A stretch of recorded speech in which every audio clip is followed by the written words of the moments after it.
আমি আয়াত তেলাওয়াত করেছিলাম, কুল্লু নাফসিন বিমা কাসাবাত রাহিনা। আল্লাহ রাব্বুল আলামিন প্রত্যেকটা বান্দাকে তার কৃতকর্মের জন্য হিসাব নেবেন, ইল্লা আসহাবাল ইয়ামিন, তবে যারা নেক পথ ডান পথ অবলম্বন করে সত্যের পথ যারা অবলম্বন করবে তাদেরকে আল্লাহ রাব্বুল আলামিন মুক্তি দিয়ে দেবেন।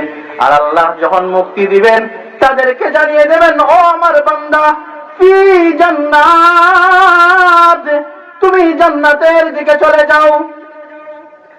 বান্দা যখন জান্নাতের দিকে যাওয়া শুরু করে দিবে, তখন সময় জান্নাতি বান্দাগুলা যখন জান্নাতের রাস্তা ধরে তারা চলতে থাকবে, অপর দিকে দেখবে কিছু মানুষ জাহান্নামের রাস্তা ধরে জাহান্নামের দিকে চলে যাইতেছে, ঠিক কিনা? ভাইজান আমার এই দৃশ্যটা বড় করুন। সন্তান দেখবে তার বাবা জাহান্নামের লাইনের দিকে চলে গেছে, বাবা দেখবে সন্তান জাহান্নামের লাইনের দিকে চলে গেছে, দাদা দেখবে তার নাতি জাহান্নামের লাইনের দিকে চলে গেছে, নাতি দেখবে তার দাদা জাহান্নামের লাইনের মধ্যে চলে গেছে, স্বামী দেখবে তার স্ত্রী জাহান্নামের লাইনের দিকে চলে গেছে, স্বামী স্ত্রী দেখবে তার স্বামী জাহান্নামের লাইনের দিকে চলে গেছে। এই করুণ দৃশ্যটা যখন জান্নাতি মানুষগুলা দেখতে থাকবে, তখন এই জাহান্নামী মানুষদেরকে ডেকে ডেকে প্রশ্ন করবে, ও আমার আদরের সন্তান, একই পরিবারের মধ্যে বসবাস করলাম, আজকে তুমি কেন জাহান্নামের লাইনের মধ্যে চলে গেলাম? স্ত্রী স্বামীকে জিজ্ঞাসা করবে, ও আমার প্রাণের স্বামী, একই সাথে সারাটা জীবন বসবাস করলাম, আজকে তুমি কেন জাহান্নামের লাইনের দিকে চলে গেলা?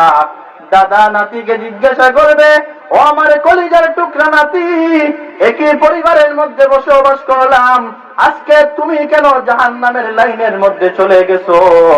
এই প্রশ্নগুলা যখন জান্নাতি মানুষগুলা জাহান্নামী মানুষদেরকে জিজ্ঞাসা করবে, আল্লাহ সেই কথা কুরআনে বর্ণনা করেন। আল্লাহ বলেন, ফি জান্নাতিন ইয়াতাসাআলুনা আনিল মুজরিমিন, জান্নাতি মানুষগুলা জাহান্নামী মানুষদেরকে প্রশ্ন করবে, মা সালাকাকুম ফি সাকার। হে আমার আদরের মানুষগুলা, হে আমার পরিচিত মানুষগুলা, দুনিয়ায় থাকতে একই গ্রামের মধ্যে বসবাস করলাম, একই বাজার থেকে হাট বাজার করলাম, একই খেলার মাঠের মধ্যে খেললাম, একই ভার্সিটির মধ্যে, একই কলেজের মধ্যে, একই মাদ্রাসার মধ্যে লেখাপড়া করলাম, আজকে কেন তুমি জাহান্নামের দিকে চলে যাইতেছো? মা সালাকাকুম ফি সাকার। তখন সময় জাহান্নামী মানুষগুলা এক এক করে চারটা কথা তারা বলবে, যে দুনিয়ায় থাকতে তোমরা চারটা কাজ বাস্তবায়ন করতে, আর পক্ষান্তরে আমরা এই চারটা কাজ বাস্তবায়ন করতাম না, এই জন্য আজকে তোমরা জান্নাতের দিকে যাইতেছো, আর আমাদের ঠিকানা হয়ে গেছে জাহান্নাম। বলেন নাউজুবিল্লাহ। সেই চারটা কাজ কি? আল্লাহ বলেন, মা সালাকাকুম ফি সাকার, ক্বালু লাম নাকু মিনাল মুসাল্লিন। প্রথম নম্বরে মানুষগুলা বলবে, দুনিয়ায় থাকতে আমরা নামাজীদের অন্তর্ভুক্ত ছিলাম না, নামাজ পড়তাম না, নামাজ আদায় করতাম না, এই জন্য আজকে আমাদের ঠিকানা হচ্ছে জাহান্নাম। বলেন ঠিক কিনা? নামাজ